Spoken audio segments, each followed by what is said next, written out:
டெல்லியில் புதிதாக அமைக்கப்பட்டுள்ள புதிய பிரதமர் அலுவலகத்தை பிரதமர் மோடி திறந்து வைத்தார். அமைச்சரவை செயலக வளாக, குடியிருப்பு வளாகத்தையும் பிரதமர் திறந்து வைத்துள்ளார்.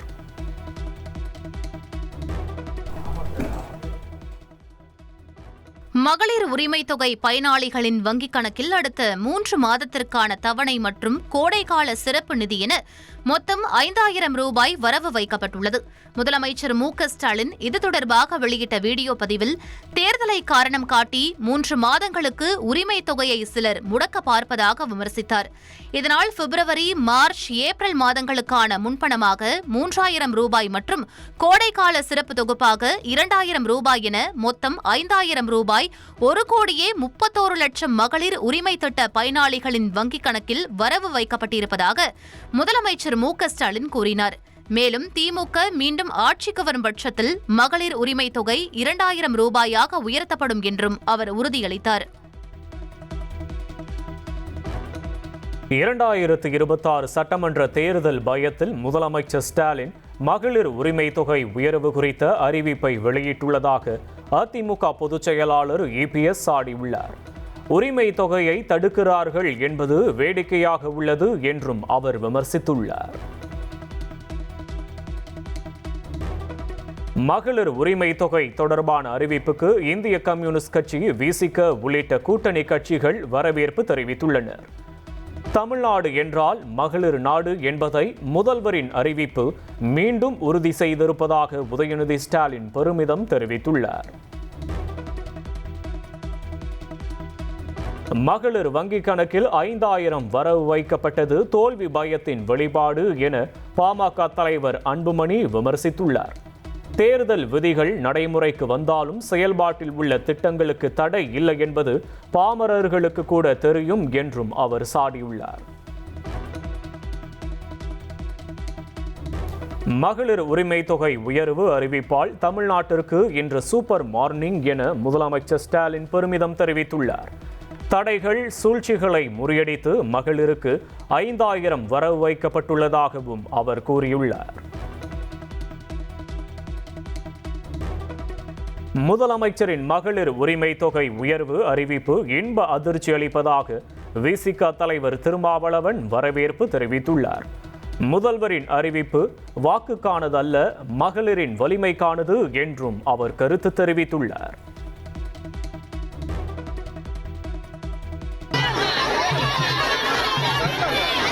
மகளிர் உரிமை தொகை திட்டத்தின் கீழ் கோடைகால சிறப்பு தொகையாக பயனாளிகளுக்கு கூடுதலாக 2000 ரூபாய் வழங்கப்பட்ட நிலையில் அதை தவேக தலைவர் விஜய் விமர்சித்துள்ளார். இது தொடர்பாக அவர் எக்ஸ் பக்கத்தில் வெளியிட்ட பதிவில், இந்த ஆண்டு மட்டும்தான் கோடைகாலம் வருகிறதா என கேள்வி எழுப்பினார். வழக்கமாக 15ஆம் தேதி வரவு வைக்கப்படும் மகளிர் உரிமை தொகை பிப்ரவரியில் 13ஆம் தேதியே செலுத்தப்பட்டது ஏன் என்றும் விஜய் அந்த பதிவில் கேட்டிருக்கிறார். தனது அரசியல் வருகையின் தாக்கத்தால் கிடைத்த இந்த உரிமை தொகையை பெண்கள் சந்தோஷமாக வாங்கிக் கொள்ளுமாறு கூறிய அவர், தமிழகத்தில் தவேக ஆட்சி மலர்ந்ததும் உண்மையான அக்கறையுடன் மக்களுக்கு நல்லது மட்டுமே செய்வோம் என உறுதியளித்துள்ளார்.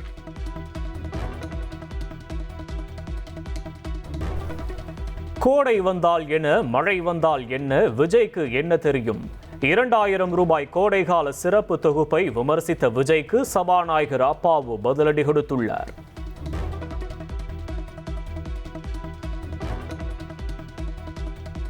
மகளிர் உரிமை தொகை 2000ஆக உயர்த்தப்படும் என்ற அறிவிப்பை தமிழக காங்கிரஸ் வரவேற்பதாக செல்வ பெருந்தகை தெரிவித்துள்ளார்.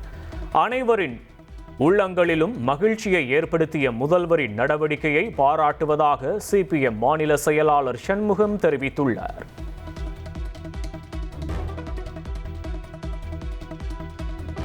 சர்வதேச மகளிர் தினமான மார்ச் 8ஆம் தேதி பெண்கள் சார்ந்த சில முக்கிய வாக்குறுதிகளை முதலமைச்சர் ஸ்டாலின் அறிவிக்க உள்ளதாக தகவல் வெளியாகி உள்ளது.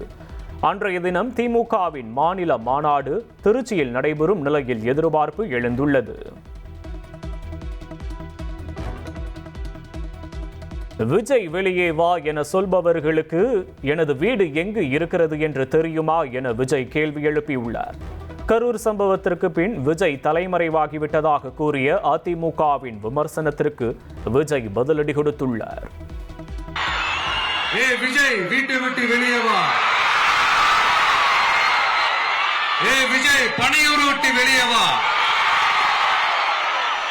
அப்படின்னு சொல்றவங்களுக்கு என் வீடு எதுன்னு தெரியுமா? முதல்ல என் வீடு எங்க இருக்குனாவது தெரியுமா? என்ன சீண்டி பார்க்கறதா நினைச்சு கிண்டலும் கேலியுமா பேசுறவங்களுக்கு நான் சொல்றேன், இந்த தமிழ்நாடுன்னு சொல்றாங்களே, அது மத்தவங்களுக்கு வேணா ஸ்டேட்டா இருக்கலாம், ஆனா என்ன பொறுத்த வரைக்கும் என் தாய் நாடான தமிழ்நாடு தான் என் வீடு. மக்களுக்காக நீதி கேட்டு அரசியலுக்கு வந்தேன், ஆனால் இன்று எனக்கு நீதி கேட்டு உங்களிடம் வந்துள்ளதாக விஜய் பேசியுள்ளார். அனைத்து கட்சிக்கும் அனுமதி கொடுக்கும் ஆளும் கட்சி தாவேகாவின் நிகழ்ச்சிக்கு மட்டும் அனுமதி கொடுக்க மறுப்பதாக தாவேகா தலைவர் விஜய் குற்றம் சாட்டியுள்ளார். ஆக்சுவலா உங்களுக்காக நீதி கேட்கறதுக்காக தான் நான் அரசியலுக்கே வந்தேன், ஆனா இன்னைக்கு நான் உங்ககிட்ட நீதி கேட்கறதுக்காக வந்திருக்கேன். மாநாடு நடத்துறதுக்கோ பொதுக்கூட்டம் நடத்துறதுக்கோ இல்ல ஹால் ஃபங்க்ஷன்ஸ் நடத்துறதுக்கோ பர்மிஷன் கொடுப்பாங்க, இடம் கொடுப்பாங்க, ஆனா நமக்கு மட்டும் இடம் கொடுக்க மாட்டாங்க, கொடுக்கவும் விட மாட்டாங்க. இது என்னங்க நியாயம்? நான் போய் மக்களை சந்திக்கிறதுக்கோ இல்ல மக்கள் வந்து என்ன சந்திக்கிறதுக்கோ ஒரு உரிய இடமோ இல்ல உரிய பாதுகாப்போ மற்ற கட்சிகளுக்கு எல்லாம் கொடுப்பாங்க, ஆனா எனக்கு கொடுக்க மாட்டாங்க, கொடுக்கவும் விட மாட்டாங்க. இது என்னங்க நியாயம்? சட்டமன்ற தேர்தலில் வாக்குக்காக பணம் கொடுத்தால் அதை வாங்கிக் கொள்ளுங்கள் என மக்களுக்கு விஜய் வேண்டுகோள் விடுத்துள்ளார். பணத்தை வாங்கிக் கொண்டு அவர்களின் காதில் விசில் ஊதி வீட்டிற்கு அனுப்புங்கள் என கூறியுள்ள விஜய், ஓட்டுக்கு காசு என்ற கலாச்சாரம் ஒழிய வேண்டும் என தெரிவித்துள்ளார். சாமி மேல சத்தியெல்லாம் வாங்குவாங்க, அப்படிதான் இத்தனை வருஷமா உங்களை ஏமாத்தி இருக்கிறாங்க. வாங்கிக்கங்க, சந்தோஷமா வாங்கிக்கங்க, எல்லாம் உங்க பணம் தான். வாங்கிக்கிட்டு அவங்க காதிலே விசில ஊதி அனுப்புங்க, அவங்க செவிலே விசில ஊதி அனுப்புங்க. எங்கள் ஓட்டு எங்கள் உரிமை என விஜய் வாசிக்க ஜென்சி தலைமுறையினர் உறுதிமொழி ஏற்றுக்கொண்டனர். தங்களை யாரும் விலைக்கு வாங்க முடியாது என்றும் தங்கள் ஓட்டு விசில் சின்னத்திற்கு தான் என்றும் சூளுரைத்தனர். எங்க ஓட்டு எங்க உரிமை, எங்களை யாரும் விலைக்கு வாங்க முடியாது. எங்கள் ஓட்டு விசில் சின்னத்துக்கு தான், வேற யாரையும் நம்பி ஏமாற மாட்டோம். தேங்க்யூ.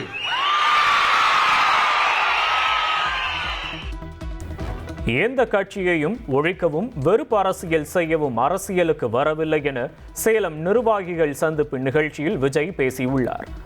ஆளும் கட்சியும் ஆளாத கட்சியும் தங்களது இயலாமையை மறைக்க ஏ டீம் பி டீம் என்று தாவேகாவை விமர்சிப்பதாக விஜய் பதிலடி கொடுத்துள்ளார். யார் மேலேயும் தனிப்பட்ட ஒரு வன்மமோ இல்ல தனிப்பட்ட கோபமோ அப்படிலாம் யார் மேலேயும் கிடையாது. இந்த மத்தவங்க மாதிரி இந்த வெறுப்பு அரசியல் பண்றதுக்காகலாம் நாம அரசியலுக்கு வரல. அரசியல் ரீதியா நம்மளுடைய எதிரிகள் யாருன்னு டிக்ளேர் பண்ணிட்டு தேர்தலில் நின்று ஜெயிச்சு மக்களுக்காக எங்களுடைய நன்றி கடனை செலுத்துறதுக்காக தான் நாம அரசியலுக்கே வந்திருக்கோம். Just want to make this clear. A team B team இதெல்லாம் கூட சேர்த்துக்கிட்டு ஒரே விஷயத்த சொல்லி அழுவுறாங்கல்ல, என்னன்னு சொல்லி அழுவுறாங்க? அனுபவம் இல்லாதவங்களால எப்படி ஆட்சி அதிகாரத்தை செய்ய முடியும்? அதிகாரத்தை வச்சு மக்கள் பணத்தை கொள்ளையடிச்சதை தாண்டி வேற ஏதாவது கொம்பு முளைச்ச பெரிய அனுபவம் இவங்களுக்கு இருக்குதா?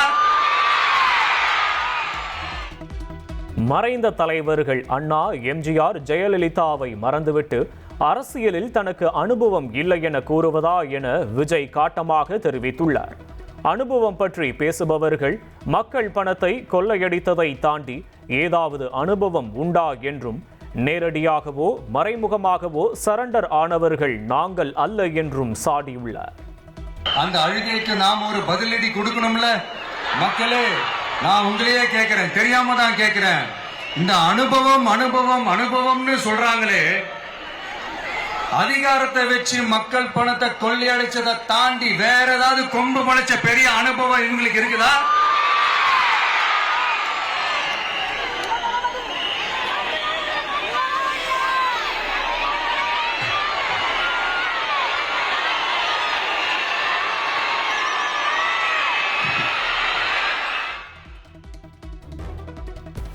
ஆட்சி முடிந்து 4.5 ஆண்டுகள் கழித்து வீட்டின் கதவை தட்டி கனவை நிறைவேற்றும் திட்டத்தை பற்றி முதலமைச்சர் ஸ்டாலின் பேசுவதாக விஜய் விமர்சித்துள்ளார்.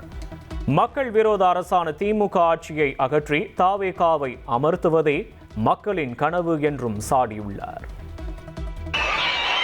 4.5 வருஷம் ஆச்சு, 4.25 வருஷத்துக்கு மேல ஆகுது. இப்போ ஒவ்வொரு வீட்டு கதவையா தட்டி உங்கள் கனவுகளை சொல்லுங்கள், உங்கள் கனவுகளை சொல்லுங்கள், நாங்கள் அதை நிறைவேற்றி காட்டுறோம். இல்ல, ஸ்டாலின் சாருக்கு மக்கள் சார்பா ஒரு கேள்வி. மக்களுடைய கனவு என்னன்னு உங்களுக்கு தெரியுமா சார்? மக்களோட கனவு என்னன்னு நான் சொல்லட்டுமா சார்? 2019, 2021, 2024 இந்த 3 தேர்தலையும் மக்கள் உங்களுக்கு வாக்களிச்சதுக்கு காரணம் நீங்க மக்களுக்கு ஏதாவது நல்லது செய்வீங்கன்னு நம்பிதான். ஆனா நீங்க மக்களுக்கு கொடுத்த பரிசு மக்களுக்கு பாதுகாப்பே இல்லாத மக்கள் விரோத ஆட்சி. அந்த மக்கள் விரோத ஆட்சியை அகற்றிட்டு அந்த இடத்தில் தமிழக வெற்றி கழகத்தை ஆட்சி பீடத்தில் அமைக்கணும் அப்படின்றதுதான் மக்களுடைய ஒரே கனவு. சட்டம் ஒழுங்கு, பெண்கள் பாதுகாப்பு, இளைஞர்கள் வேலைவாய்ப்பு என திமுக ஆட்சியே ஒரு அவுட் ஆஃப் கண்ட்ரோல் தான். தமிழ்நாடு எப்போதும் டெல்லிக்கு அவுட் ஆஃப் கண்ட்ரோல் என்ற முதல்வரின் கருத்தை குறிப்பிட்டு விஜய் கடும் தாக்கு.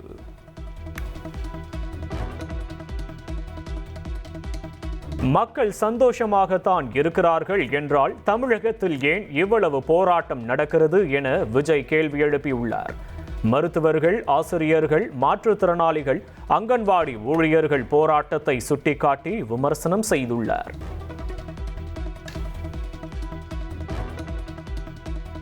தமிழகத்தில் தண்ணீர், பேருந்து, மருத்துவ வசதி என அடிப்படையிலேயே பிரச்சனை உள்ளதாக மக்கள் நினைக்கின்றனர்.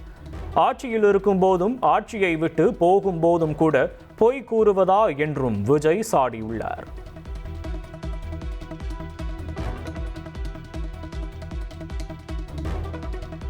வாக்குறுதிகள் நிறைவேற்றப்படுவதாக திமுக அரசு கூறும் தகவல்களில் நிறைய முரண்பாடுகள் இருப்பதாக விஜய் குற்றம் சாட்டியுள்ளார். சினிமா பாடலை பாடியும் தாவேகா தலைவர் கடுமையாக விமர்சித்தார். முதல்வர் ஸ்டைலிலே சொல்லணும்னா, பொய்யிலேயே பிறந்து பொய்யிலேயே வளர்ந்த புலவர் பெருமானே, கொஞ்சம் அதை திருத்தி சொல்றேன், புலவர் பெருமானே, அது இன்னும் பொருத்தமா இருக்கும். அவருடைய அண்ட புழுகு, ஆகாச புழுகு. தமிழ்நாட்டில் சட்டம் ஒழுங்கு சீர்குலைந்து பெண்களின் பாதுகாப்பு கேள்விக்குறியாக உள்ளதாக விஜய் குற்றம் சாட்டியுள்ளார். சட்டம் ஒழுங்கு சரியாக வேண்டும் என்றால் தமிழகத்திற்கு முதலில் ஒரு டிஜிபியை நியமிக்க வேண்டும் என்றும் கோரிக்கை விடுத்தார். நடைமுறைக்கு சாத்தியமான தேர்தல் அறிக்கை தயாராகி வரும் நிலையில் விரைவில் அறிவிப்பேன் என சேலம் நிகழ்ச்சியில் விஜய் தெரிவித்துள்ளார். என்னை நம்பியவர்களை ஒருபோதும் ஏமாற்ற மாட்டேன் என்றும் அவர் உறுதியளித்துள்ளார். யாரை ஆட்சியிலிருந்து அகற்ற வேண்டுமோ அவர்களையே விமர்சிப்பதாக விஜய் விளக்கமளித்துள்ளார். மக்களால் ஏற்கனவே நிராகரிக்கப்பட்டவர்களை பற்றி ஏன் விமர்சிக்க வேண்டும் என்றும் கேள்வி எழுப்பியுள்ளார். ஆட்சியில் பங்கு, அதிகாரத்தில் பங்கு என்ற தாவேகாவின் குண்டு அனைத்து கூட்டணியிலும் வெடிப்பதாக விஜய் பேசியுள்ளார். தமிழ்நாட்டில் தூய சக்தி தாவேகா ஆட்சி அமைக்கும் என்றும் சூளுரைத்துள்ளார். சேலத்தில் விஜய் கூட்டத்தில் பங்கேற்ற மகாராஷ்டிராவைச் சேர்ந்த இளைஞர் உயிரிழப்பு. மாரடைப்பு ஏற்பட்டு உயிரிழந்ததாக போலீசார் விளக்கமளித்துள்ளனர். சென்னையில் ஆபரண தங்கத்தின் விலை சவரனுக்கு 1600 ரூபாய் குறைந்துள்ளது. 1 கிராம் 14,400 ரூபாய்க்கும், 1 சவரன் தங்கம் 1,15,200 ரூபாய்க்கும் விற்பனை செய்யப்படுகிறது.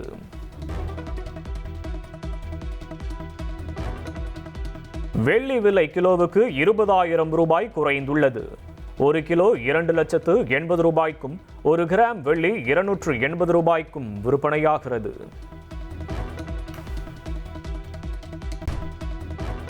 எப்ஸ்டீன் கோப்புகளில் ஹர்தீப் சிங் பூரி பெயர் உள்ளதாக குற்றச்சாட்டு. ஹர்தீப் சிங் பதவி விலக வலியுறுத்தி நாடாளுமன்ற வளாகத்தில் காங்கிரஸ் எம்பிக்கள் போராட்டத்தில் ஈடுபட்டனர்.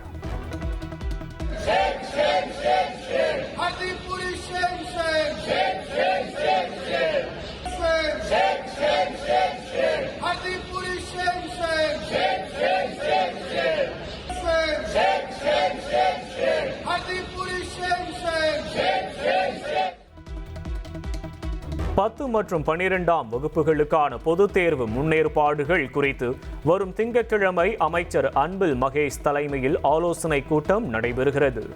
மாவட்ட முதன்மை கல்வி அலுவலர்கள், மாவட்ட கல்வி அலுவலர்கள் பங்கேற்க அறிவுறுத்தப்பட்டுள்ளது.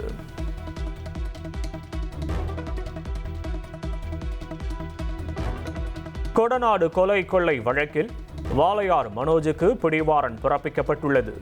A2 குற்றவாளியாக கருதப்படும் மனோஜ் ஆஜராகாத நிலையில் உதகையில் உள்ள மாவட்ட அமர்வு நீதிமன்றம் இந்த உத்தரவை பிறப்பித்துள்ளது. திருவண்ணாமலை மாவட்டம் இளங்காடு கிராமத்தில் சீரமைப்பு பணியின் போது வீடு இடிந்து விழுந்து பள்ளி மாணவர்கள் 2 உயிரிழந்தனர். மேலும் காயமடைந்த 10 வயது சிறுவன் படுகாயங்களுடன் அரசு மருத்துவமனையில் அனுமதிக்கப்பட்டுள்ளார். ரீல்ஸ் மோகத்தில் சென்னை புறநகர் பகுதி நெடுஞ்சாலையில் அதிவேகமாக பைக் ஓட்டி சாகசம். வீடியோவை இன்ஸ்டாவில் பதிவிட்ட இளைஞரை பிடிக்க போலீசார் தீவிரம்.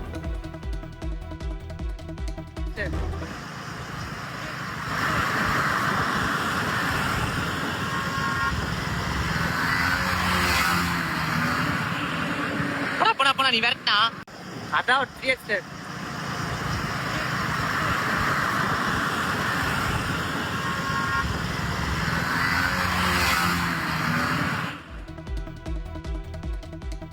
கன்னியாகுமரி மாவட்டம் ஆரல்வாய்மொழி அருகே கையில் ஆயுதங்களுடன் உலாவரும் கொள்ளையர்களால் மக்கள் அச்சம்.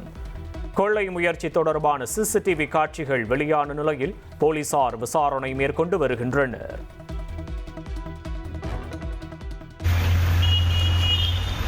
சென்னை போரூர் அருகே விபத்தை ஏற்படுத்திவிட்டு தப்பி சென்ற ஆட்டோ ஓட்டுநரை போலீசார் கைது செய்தனர். செட்டியார் அகரம் பகுதியைச் சேர்ந்த செல்வம் கடந்த மாதம் சாலையில் நடந்து சென்றபோது பின்னால் வந்த ஆட்டோ மோதி தூக்கி வீசப்பட்டு காயத்துடன் மருத்துவமனையில் அனுமதிக்கப்பட்ட நிலையில் சிகிச்சை பலனின்றி உயிரிழந்தார். சம்பவம் குறித்து வழக்கு பதிவு செய்த போலீசார் CCTV காட்சிகளை வைத்து காட்டுப்பாக்கத்தைச் சேர்ந்த சந்தோஷை கைது செய்து விபத்தை ஏற்படுத்திய ஆட்டோவையும் பறிமுதல் செய்தனர்.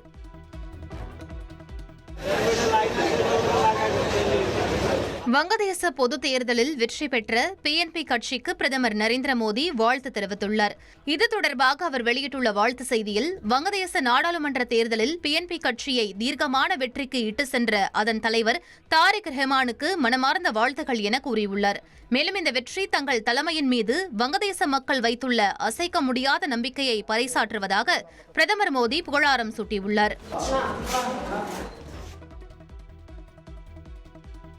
தங்கம் திருட்டு வழக்கு தொடர்பாக சபரிமலை சன்னிதானத்தில் சிறப்பு விசாரணை குழு ஆய்வு செய்து மாதிரிகளை சேகரித்தது. SP சசிதரன் தலைமையிலான சிறப்பு விசாரணை குழு தங்க அடுக்குகளிலிருந்து மாதிரிகளை சேகரிக்கும் பணியை தொடங்கியது. இந்த பரிசோதனை மூலம் திருடப்பட்ட நகை எவ்வளவு பழமையானது மற்றும் அளவு உள்ளிட்ட விவரம் தெரியவரும் என எதிர்பார்க்கப்படுகிறது. இந்த வழக்கில் விரிவான ஆதாரங்களை சேகரித்த பின் நீதிமன்றத்தில் குற்றப்பத்திரிகை தாக்கல் செய்யப்படும் என சிறப்பு விசாரணை குழு தெரிவித்துள்ளது.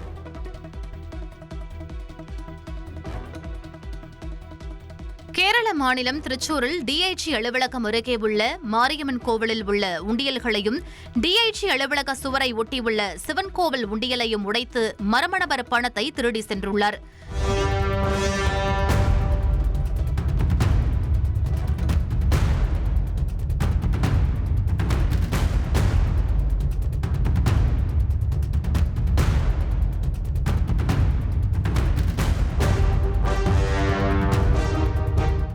DIG அலுவலகத்திற்கு அருகில் இந்த திருட்டு நடந்துள்ளது பெரும் அதிர்ச்சியை ஏற்படுத்தியுள்ள நிலையில் இதுகுறித்து போலீசார் விசாரணை மேற்கொண்டு வருகின்றனர்.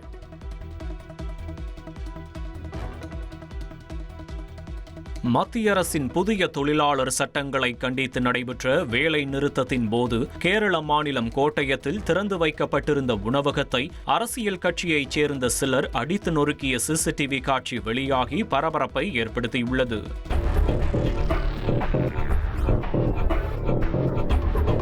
நுழைவாயிலில் இருந்த கண்ணாடியை அடித்து உடைத்ததோடு உணவகத்திற்குள் புகுந்து அங்கு உணவு உண்டு கொண்டிருந்தவர்களை விரட்டியடித்தனர்.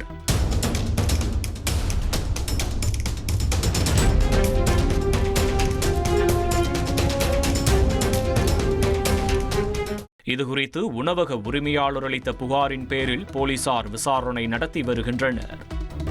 சிபி சக்கரவர்த்தி இயக்கும் தலைவர் 174 படத்திற்கு ரஜினிக்கு 225 கோடி ரூபாய் சம்பளம் என தகவல் வெளியாகியுள்ளது. ஊதியம் உறுதி செய்யப்பட்டால் தமிழ் சினிமாவில் நடிகர் வாங்கும் அதிகப்படியான சம்பளம் இது என கூறப்படுகிறது.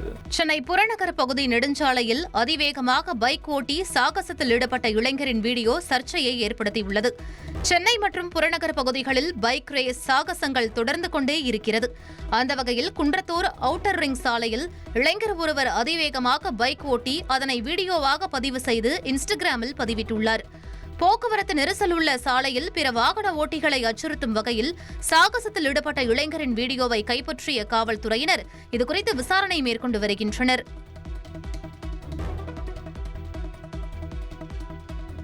சிவகங்கையில் நெல் கொள்முதல் நிலையத்தில் சாக்குகள், எடை மெஷின்கள் திருடப்படும் சிசிடிவி காட்சிகள் வெளியானது அதிர்ச்சியை ஏற்படுத்தியுள்ளது.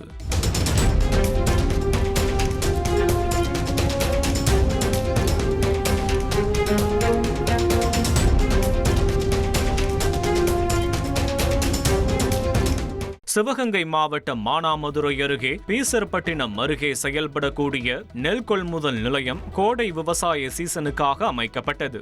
விவசாயிகள் குறைந்த விலையில் வியாபாரிகளிடம் நெல் விற்பனை செய்வதை தவிர்க்க அரசு நேரடி கொள்முதல் மையங்களை அமைத்துள்ள நிலையில் இதுபோன்ற திருட்டு சம்பவங்கள் நடப்பதும் நெல் மூட்டைக்கு முறைகேடாக வசூலிக்கப்படுவதாகவும் கூறப்படுகிறது. தற்போது சிவகங்கை மாவட்டம் முழுவதும் 77 நெல் கொள்முதல் நிலையங்கள் இயங்கி வரும் நிலையில் அனைத்து நெல் கொள்முதல் நிலையங்களிலும் திடீர் சோதனை நடத்த வேண்டும் என மக்கள் கோரிக்கை முன்வைத்துள்ளனர்.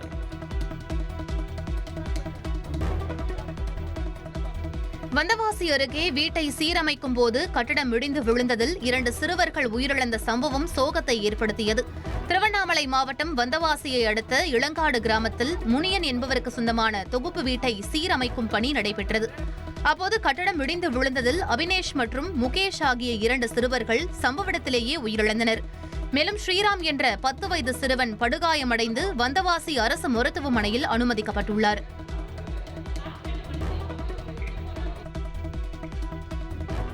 கூடலூர் அருகே இரவில் குடியிருப்பு பகுதிக்குள் வந்த யானையால் மக்கள் அச்சமடைந்தனர்.